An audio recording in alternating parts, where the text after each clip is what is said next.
Hello, welcome. So, welcome to you wherever you are. And today we're going to be exploring in this webinar about how you can make a mindset shift. And what is that really about? What we want to do is explore how we can change our thinking and how, when we make a change in our thinking, how that can be impactful on our leadership, how it can be impactful in how we feel about ourselves, and also building the foundation for your next promotion. Even if you're not going for that next promotion, you are driving an effective team, a high performing team. And so this presentation is going to be very valuable for you. So what we're going to be doing is I'm going to first of all assume that you're a high performing manager. And we're going to be looking into a situation with Britta. As you can see from the picture, she's a bit worried because she's a bit of a perfectionist. And so we're going to be exploring her real moments into a real manager. She's a senior manager in sales. She has a fairly large team. She drives, quite a lot of millions of dollars. And so you can understand what pressure she works under.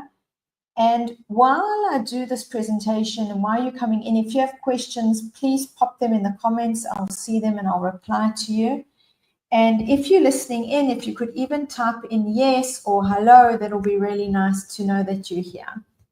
And so during the whole presentation, I'd like to invite you to reflect. Reflect on where the parts of Britta, that's her name, this high-performing manager, where you resonate, what resonates with you. Right, so the first thing that I want to talk about is invisible blockers. And we all actually have them. And a lot of the times we're not aware of them. These are sometimes our blind spots, but they can be deeper than that. So let me introduce you to Britta. She's a real strong manager. As I said, she's very successful. She brings in a lot of money for the company. And so she and her team are highly respected. But still, she describes herself to me as being a perfectionist, and she wants to work on her perfectionism because she knows it's an internal blocker. She knows that she avoids conversations, especially when they're outside of her team. Within her team, she feels very comfortable. Without her team, she's always got that perfectionist hat on. What does that mean? She's always under pressure to get it right. Now, lately, she's been going through a bit of a quiet time. And even though her sales are, she's on target, she still feels guilty about taking some time and just, having some time for herself. So she struggles with downtime. She struggles with resting. She feels that she must always be earning her worth. And then she explained to me, because I recommended this book, The Big Leap by Gay Hendricks. So he talks about an upper limit problem. And she said, Sam, I think I've got this upper limit problem. Why is that? Because she knows that she's conditioned to work hard. And what I do with a lot of leaders that I'm coaching, I help them, instead of working hard, to work smarter. So how does this show up? It shows up that she feels guilty when she has time, that she could do something, she could have fun with. She thinks these are her internal narratives. If I rest, I won't be seen as committed. What will people say if they see me not working so hard? If I slow down, others will outpace me. In the environment that she's in, it's very competitive.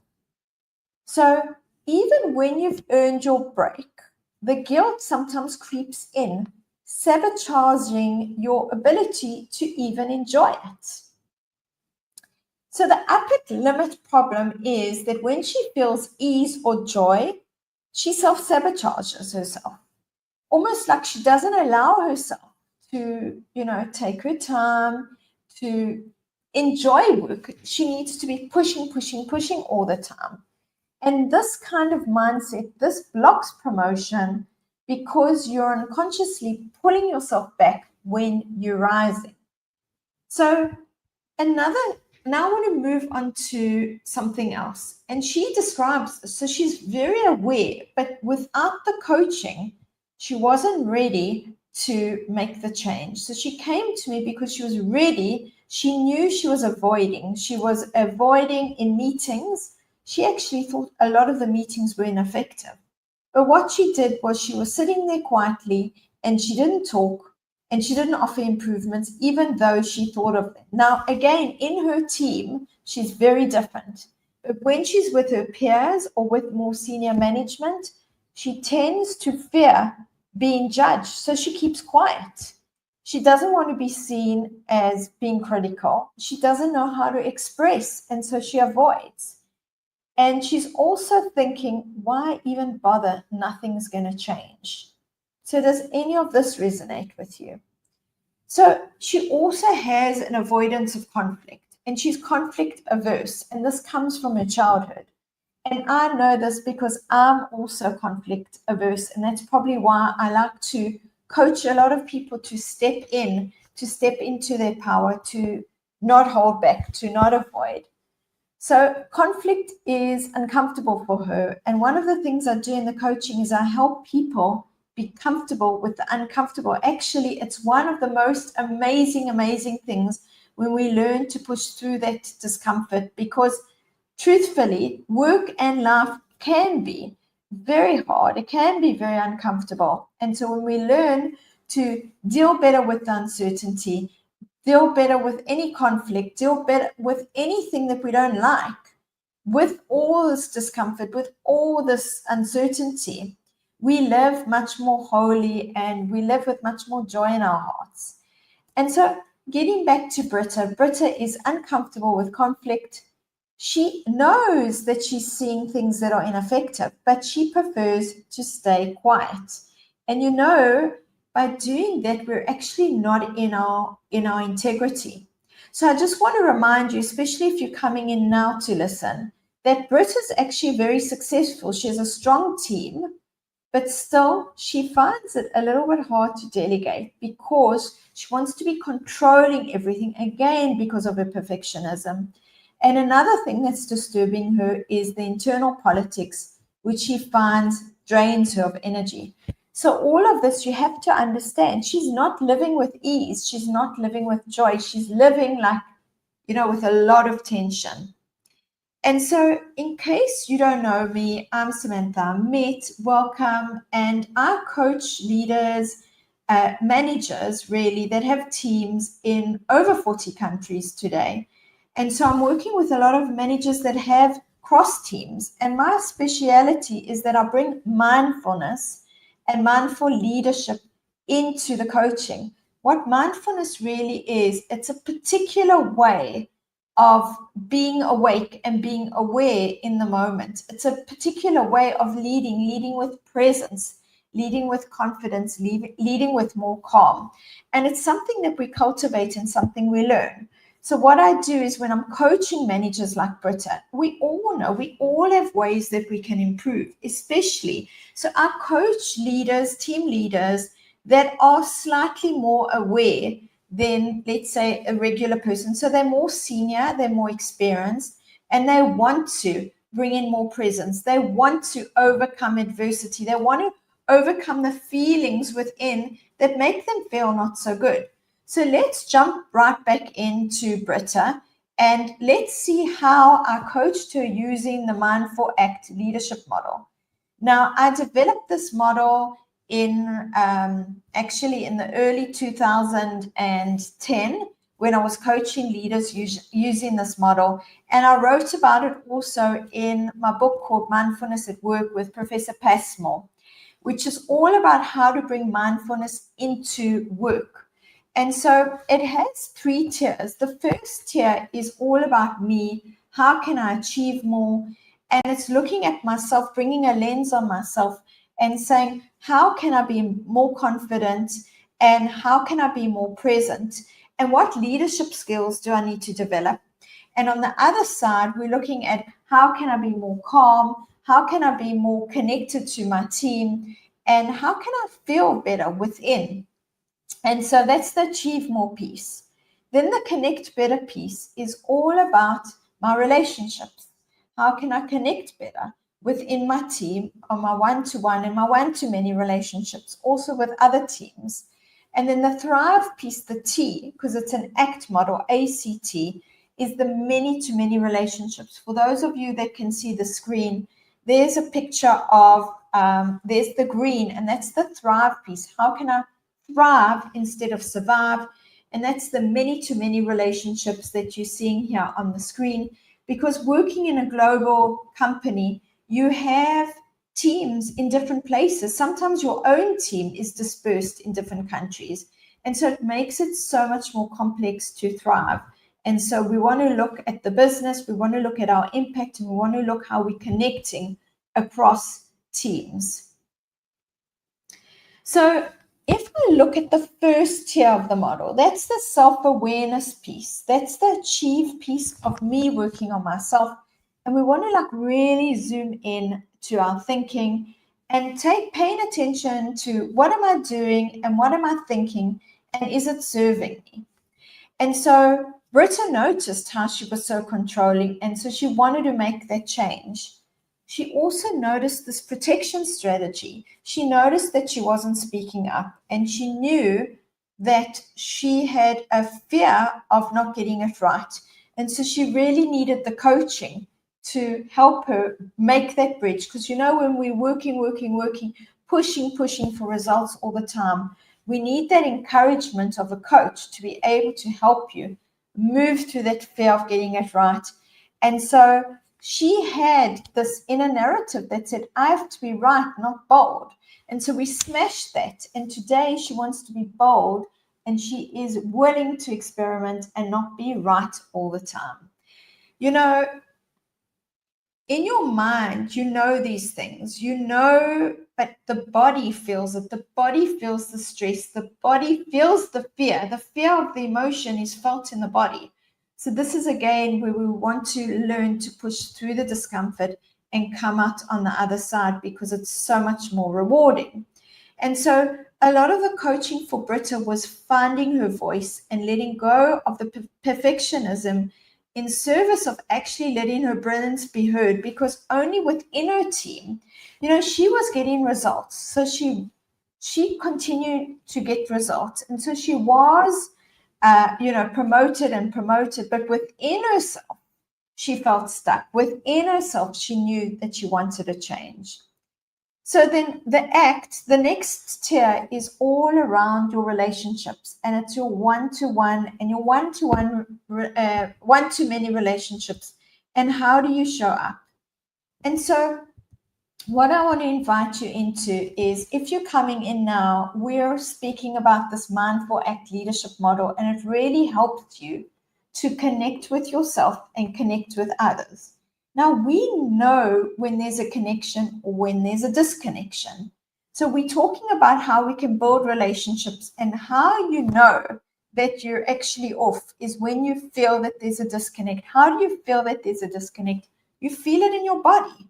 It's one of the places that you feel off.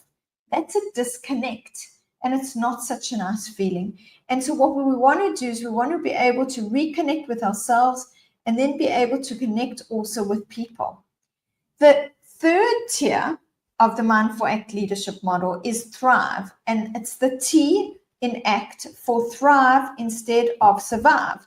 And this is where senior managers need to be able to zoom out of the tactics, zoom out of what they're doing to get results, and move more into a business perspective, and move more into the ecosystem, and how what they and their team are doing or not doing is making an impact on the business. How the actual senior leader themselves is making an impact on the business. So we're looking at the Mindful Act leadership model that has 3 tiers. The first tier is me, myself. How can I achieve more? The second tier is all around connection, and it's my one-to-one, my one-to-many relationships. How are they doing? How am I in relationship? Today I was coaching somebody else that he was saying how he's always into task. and how he's looking at how he can, win and how his team can win. So he's task focused instead of people focused. In this connection piece, we want to be a little bit connection focused, a little bit people focused, knowing how I can flex, how I can adapt myself in order to actually serve the T, which is the thrive piece, which is serving the business and getting a bigger impact. So the more senior we are, we need to actually zoom into all these three levels, and we need to pay attention during the day what's happening on these three levels. So now I want to talk to you a little bit about psychological safety. And with Britta, we saw two interconnected layers. The first layer I want to talk about is actually the systemic psychological safety, because that's the one that we talk about a lot. There's a book called Growth Mindset, where we talk a lot about experimentation, and we talk a lot about how you can make it safe for people to experiment. So this is talking about a company and the team culture. What's it like in the company? Do people feel safe to speak up? Can you say, I'm not so sure that's the right direction, or will you be looked down upon? So how comfortable do you feel within the company to share? And this is key actually for voicing yourself. This is key for company growth. The systemic psychological safety is key for innovation, because we want to get more and more ideas. So any idea should be welcome. With Britta, okay, let's see what happens first of all in the internal psychological safety. So the internal psychological safety with Britta is her personal mindset. Here, she knew she was holding on to perfectionism, where she wanted to be right all the time, so she didn't feel safe to speak up. She feared being judged. Okay, so again, she was holding back even in safe spaces, except for in her team. But as I said before, when she was with peers or when she was with more senior management, she avoided speaking up. And so this was a lot of an internal psychological safety. And this is really important to notice. Where am I? Are both true for me? In other words, do I stay silent and maybe overthink in meetings? Or do I feel invisible, and even though I'm capable, I don't feel like speaking up. I don't feel comfortable to speak up. Now, recently, I had a manager who was promoted. He was promoted to VP. And this manager actually suffered from internal psychological safety. He was like Britta. He would avoid speaking up. He would avoid the conflict. He would be so busy getting everything right. Also, a perfectionist. He, kept getting promoted because of his expertise, and he didn't want to be found out that he's not as smart as people think he is. And so we really worked on this. And a few months later, he got the VP promotion. So it's really, really worth it, because these are internal blockers, and they're blocking you from getting a promotion to that next more senior level. But it's also blocking you from feeling good within yourself, because it doesn't feel good when you hold back. So this systemic psychological safety shows up in teams with high psychological safety. People feel free to speak up. They speak up with their ideas. They speak up with concern. They challenge the status quo. It's really nice working in companies like this. People admit their mistakes. And this is, again, the growth mindset. And so they're able to voice their uncertainty without feeling fear. But like in Britta's case, if you're in meetings that are dominated by hierarchy, there is criticism there, or there's no follow through, the manager may think it's not even worth me speaking up. So even if Britta did have great insights, she decided that she's not going to share them, because the system signals were that silence is safer than speaking up. And then from an internal psychological safety point of view, even in an okay culture, in other words, in a culture where your voice is valued, where you feel that you can actually speak up, someone that has high pressure or past experience of being judged, like if you've been highly judged or given criticism or feedback, you may have a wound inside, and so you feel unsafe to speak up. So for Britta, her signs were perfectionism that was coming from a long, long journey, even from her youth, where she wanted to always be right. And so she fears not getting it right. She avoids because she wants to be 100% polished before she speaks up. And so she also is so hard on herself. And so she sabotages herself. And so in this case, in Britta's case, the fear actually lives inside of her. Regardless what others say or don't say or what they do, she intellectually knows that it is safe to speak up, but emotionally, she wasn't ready until she came to the coaching to actually push through that and be able to speak up. So we want to strengthen her internal sense of safety so that she can show up more freely, that she can be imperfect. And she's really tired of holding back. So when she came to me, she was really ready for this change.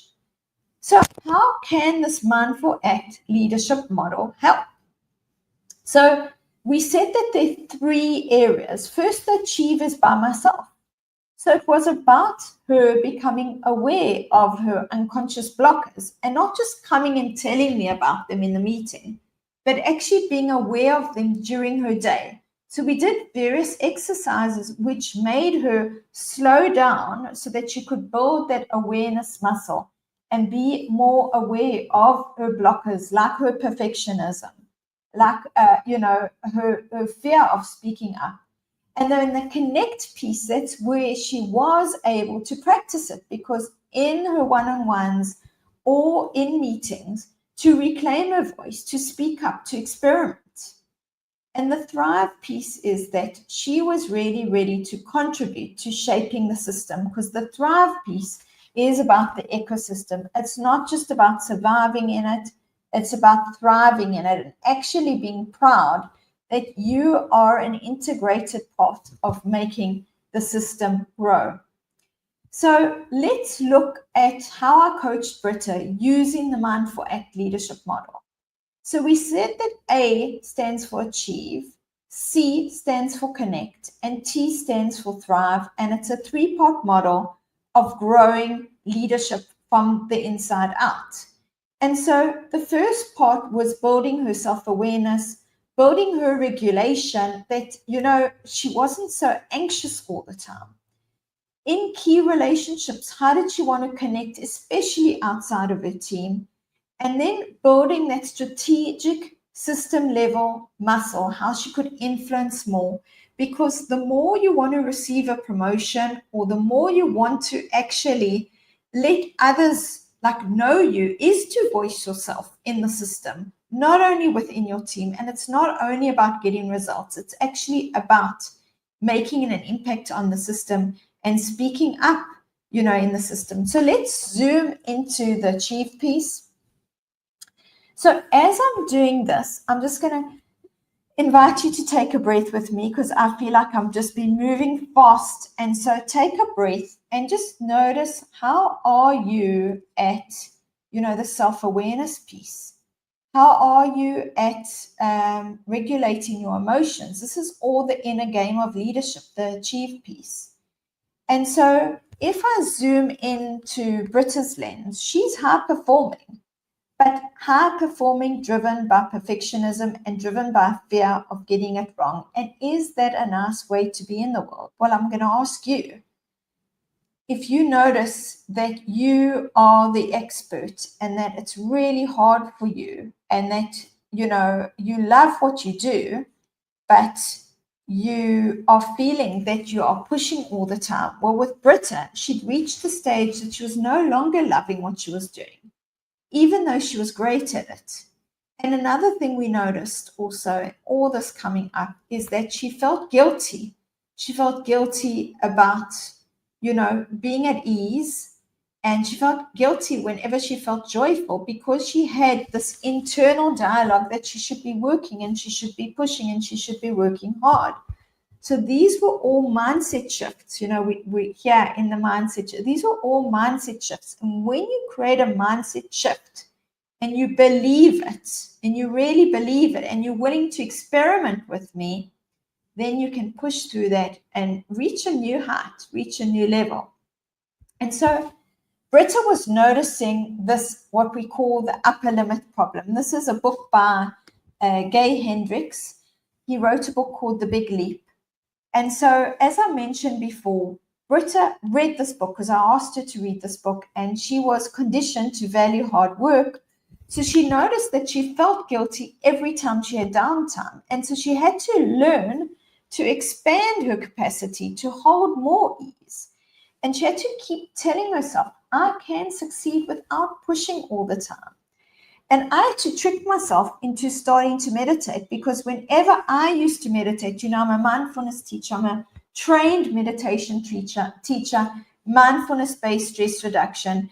And so whenever I used to meditate, I used to feel that this is a waste of time, and I used to see my to-do list showing up. And so the leaders that I coach, what they do is whenever they want to do some strategic thinking, whenever they want to level up, they think of all the things they haven't done, and then they get stressed around that, and then they don't make the time for for thinking, ahead and thinking long term and medium term. They're on the runway of, very tactical. And so we want to move out of that, and we want to be able to stop pushing and to be able to build that awareness muscle. So the inner game of leadership is all about looking how your thinking's serving you, and is there a better way? Is there a way that you can energize yourself more because you're not really enjoying what you're doing? You're just doing it well, but maybe you're not enjoying it and it's draining you. And what would it look like to surprise yourself and actually experiment with something new? And so what we did, Britta and I, now moving into the connection piece, is her finding a voice in the room and being more present with key relationships. So what we practiced is we practiced stopping to hold back and starting to notice, what is the cost of holding back? And can I be more okay with conflict? Because she wasn't okay with conflict. And she started being creative and experimenting and even challenging herself. And so she decided that she's not holding back anymore. She decided that she's going to actually trust herself. And if she gets it wrong, so what? She'll get it wrong. And she asks this of her team members, but of herself, she's always striving to get it right. And so now moving into the Thrive piece. The Thrive piece, as I said before, is operating not like a doer, but like a system shaper. So asking yourself questions like, what does the business really need of me now? What am I trying to control? And how can I let go of control and see how I can influence more? Now, if you want to influence, you have to speak up. So what does thriving leadership look like in an ecosystem instead of surviving? And so that's, again, thriving in leadership, and that's the third layer of the piece. So I want to ask you, where are you in these three layers of achieve, connect, and thrive? What's asking you of your attention? And I want you to think about that. I'd like you to connect with me. If you haven't connected with me, I'm on Instagram as well. I'm on all the social media, also on Instagram. I do short videos, and I'm streaming this live also to YouTube.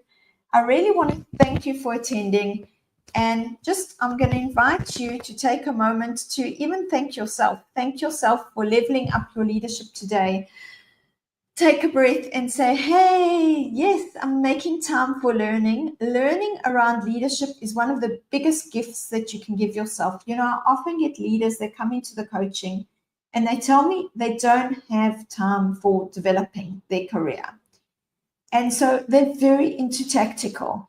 And what I'm giving you here and what I'm coaching you towards is make time like you have now in listening to, now you have to take it into the practical. How do you take it into the practical is which part of those three levels mostly speak to you? Do you want to work on yourself, maybe achieving more, maybe being less stressed, being more present, being more calm, being more confident, and reducing stress? Do you want to work on the connection piece of being more connected, noticing where there's a connection because you feel it in your body, opposed to the disconnection where you may be holding back, maybe where you're avoiding, maybe where you're nervous of getting it right, so you are not contributing and influencing, especially with senior management.